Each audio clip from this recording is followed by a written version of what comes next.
গর্ভাবস্থায় বিশেষ কোনো আমল আছে কিনা, থাকলে সেগুলো কি কি? গর্ভাবস্থায় মায়েদের জন্য পালন করবার জন্য পার্টিকুলার কোনো আমলের কথা কোরআন বা হাদিস থেকে আমরা জানি না, যে আলাদা করে গর্ভবতীদের জন্য এরকম দোয়া শেখানো হয়েছে, নামাজ শেখানো হয়েছে, এমন কোনো কিছু আমাদের জানা নাই। তবে এটা অত্যন্ত কঠিন একটা সিচুয়েশন মা বোনদের জীবনে। এই সময়টা এতটাই গুরুত্বপূর্ণ যে একে তো কষ্টকর, দ্বিতীয়ত সামনে একটা বড় ধরনের কষ্ট তার জন্য অপেক্ষা করে। বিশেষ করে গর্ভ খালাসের যে সময়টা, যে সময়কে আল্লাহ তাআলা বলেছেন হামালাতহু উম্মুহু কুরহাম ওয়া ওয়াদাআতহু কুরহা, মায়েরা সন্তানদেরকে গর্ভে ধারণ করেন অত্যন্ত কষ্ট করে, আবার সন্তান প্রসব করেন অত্যন্ত কষ্ট করে। তাহলে এক কষ্টে তিনি আছেন, আরেকটা কষ্টের জন্য তিনি অপেক্ষা করছেন। এমতো পরিস্থিতিতে আল্লাহর কাছে সে কষ্ট দূরের, সে কঠিন পরিস্থিতিটা সহজ হওয়ার জন্য তিনি দোয়া করবেন। এটা খুবই স্বাভাবিক বিষয়। বিধায় একজন গর্ভবতী নারী তার গর্ভের এবং প্রসবের এবং অনাগত সন্তানের কল্যাণ কামনা করে আল্লাহর কাছে দোয়া করবেন, আল্লাহ যেন সহজ করেন। দুরুদ, ইস্তেগফার, দোয়া ইউনুস, এই বিষয়গুলো মানুষের কঠিন পরিস্থিতিকে সহজ করে দেয়। ইয়াজাল জালালি ওয়াল ইকরাম সম্পর্কে তিরমিজির একটা হাদিস আছে, নবী সাল্লাল্লাহু আলাইহি ওয়াসাল্লাম বলেছেন আলিজু বিয়াজাল জালালি ওয়াল ইকরাম, তোমরা ইয়াজাল জালালি ওয়াল ইকরাম এটা বেশি বেশি বলতে থাকো। এর মাধ্যমে মানুষের কষ্ট দূর হয়, পেরেশানি দূর হয়, কঠিন বিষয় সহজ হয়ে যায়।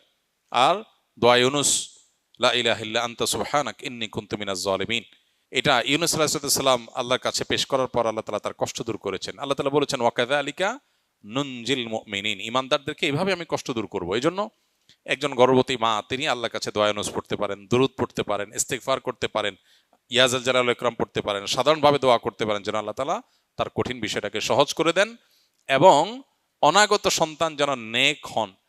ঘরে ঘরে এখন মা বাবাদের অভিযোগ, এমন বাবা মা পাওয়া খুব কঠিন হয়ে যায় যে বাবা মা এই অভিযোগ করেন না যে আমার সন্তান কেমন যেন, এত চেষ্টা করি কিন্তু সে দিনমুখী না, এত চেষ্টা করি কিন্তু সে অনুগত না, আমরা চেষ্টা করি ভালো রাখার কিন্তু সে যেন উল্টা পথে হাঁটছে। কাঙ্ক্ষিত প্রত্যাশিত সেই নেক সন্তান, স্বপ্নের এবং জোড়ানো মতো সন্তান এখন হচ্ছে না, খুব কম। দিনদার ফ্যামিলি, প্র্যাকটিসিং ফ্যামিলিগুলো এগুলোর জন্য সাফার করছে, বাকিদের কথা তো অনেক পরের কথা। এই জন্য সন্তান দুনিয়াতে আসার আগে থেকে মা বাবা আল্লাহর কাছে চোখের পানি ফেলে দোয়া করা, কায়মন বাক্যে চাওয়া, সূরা ফুরকানের ৭৪ নম্বর আয়াত, রব্বানা হাব লানা মিন আজওয়াজিনা ওয়া যুররিয়্যাতিনা কুররাতা আয়ুন ওয়াজআলনা লিল মুত্তাকিনা ইমামা, বেশি বেশি নিবেদন করা। আর যে আমলগুলোর কথা বললাম এগুলো করা, এগুলোর মাধ্যমে সন্তানের ভালো চাওয়া উচিত। দুর্ভাগ্যজনক বাস্তবতা, এখন পৃথিবীতে এমন এক সময় আমরা বসবাস করছি যে সময়টা মানুষ কঠিন সময়ের মধ্যে আছে, আবার আরেকটা কঠিন সময়ের জন্য অপেক্ষা করছে, যেখানে আল্লাহর দিকে সে ঝুঁকবে, সেখানে বিজাতীয় কালচার দ্বারা প্রভাবিত হয়ে এখন এই গর্ভবতী মায়েরা তাদের শরীরের বিভিন্ন অংশ, তাদের গর্ভ, সেটাকে তারা বিভিন্নভাবে সোশ্যাল মিডিয়াতে প্রচার করছে, সেটাকে নিয়ে নানান আয়োজন করছে। অত্যন্ত দুর্ভাগ্যজনক একটা বাস্তবতা, আমাদের স্পিরিচুয়ালিটি এভাবে ধ্বংস করে দেওয়া হচ্ছে।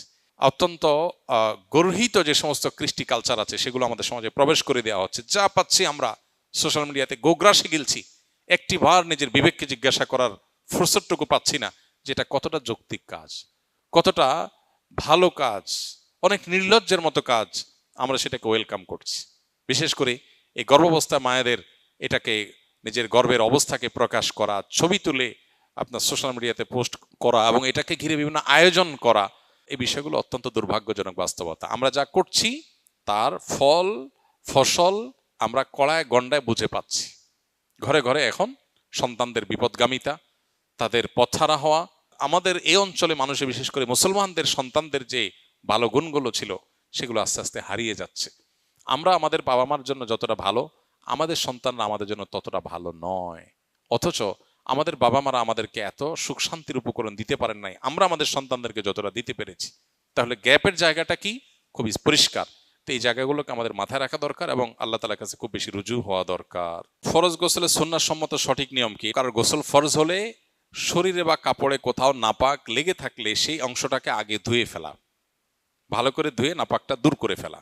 লুঙ্গিতে কাপড়ে কোথাও থাকলে যে জায়গা লেগেছে সে জায়গাটাকে ভালো করে ধুয়ে ওই জায়গাটাকে আলাদা করে আগে আলতো করে ধুয়ে ফেলা, কাপড় লাগলে কাপড়কে।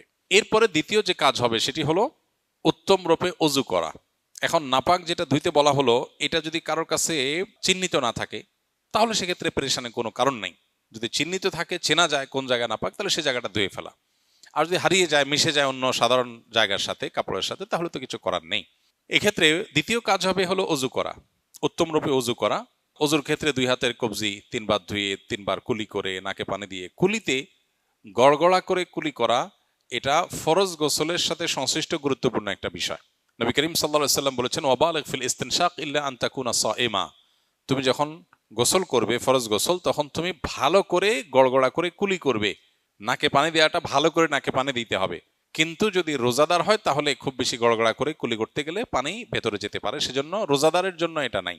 বাকি সাধারণ অবস্থাতে আমরা যে ওযু করব ফরজ গোসলের শুরুতে, সেটার শুরুতে আমরা ভালো করে গড়গড়া করে কুলি করে নাকে পানি দিয়ে এরপর 3 বার মুখ ধৌত করে 3 বার কোণ পর্যন্ত হাত ধুয়ে মাথা মাসা করে, তারপর মাথা এবং কাঁধে পুরো শরীরে পানি দিয়ে ধৌত করে শেষে বের হয়ে আসার সময় 2 পায়ের গোড়ালি পর্যন্ত এই জায়গাটা ধোয়া বাকি আছে, এটা ধুয়ে টেপে হোক পুকুরে হোক দিয়ে তারপর আমরা বের হয়ে চলে আসবো। তাতে ওযু এবং গোসল একসাথে হয়ে যাবে। এভাবে সুন্নাহসম্মত ফরজ গোসল বা সুন্নাহসম্মত গোসল আদায় করলে গোসলের সাথে ওযু অটোমেটিক হয়ে যাবে, আলাদা ওযু আর করার প্রয়োজন নাই। হ্যাঁ, গোসল করতে করতে যদি আবার কেউ পেশাব আসে, কারোর পেশার বেগ হয়, পেশাব করেন অথবা বায়ু ত্যাগ করেন, ওযু ভঙ্গের কোনো কারণ দেখা যায়, তাহলে তাকে আবার শুরু থেকে ওযু করতে হবে। আর যদি সেরকম কিছু দেখা না যায় তাহলে এটাই তার ফরজ গোসলের জন্য যথেষ্ট হবে। একই সাথে গোসলের সুন্নাহ, ফরজ গোসলের সুন্নাহটা আদায় হবে, অর্থাৎ শুধু গোসলের ফরজ আদায়ই হবে না, পাশাপাশি সুন্নাহসম্মত গোসল হবে। এক্ষেত্রে লক্ষ্য রাখতে হবে শরীরের কোনো জায়গায় যেন শুকনা না থাকে, প্রতিটা পশমের গোড়া পর্যন্ত যেন পানি যায়, সেটা সর্বোচ্চ খেয়াল রাখতে হবে।